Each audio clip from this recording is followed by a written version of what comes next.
it's really easy to identify. It's the last one, y'all. It's the last one. Chance you're out on your own foraging, I want you to be able to see the difference. How y'all doing? This here is common spurge, and they both grow out from a central spot in almost like a big round circle and very low to the ground.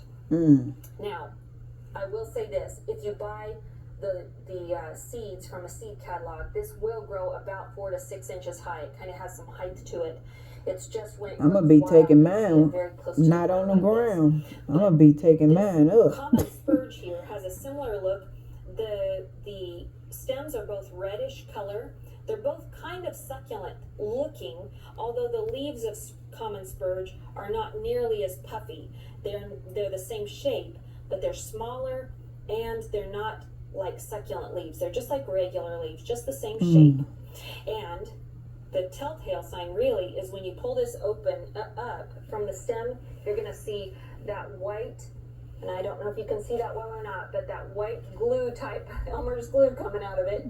That means that this is not one that you want to eat. And that's just kind of a good rule of thumb always. Now, dandelions are kind of an exception to that rule, but most of the time, if you don't know how to identify a plant and it has white sap coming out, just put it back down. It's probably not one you should touch. So this common spurge is what's most It do look different anyway. With real purslane. And now that you've seen them close side by side, I hope you'll take notice of that and make sure that you don't get the wrong thing. But do your research. Know very clearly what is and what is not what you want. Right. Because they look different anyway. The purslane that you do find is in an area where they might have put pesticides or herbicides earlier in the year.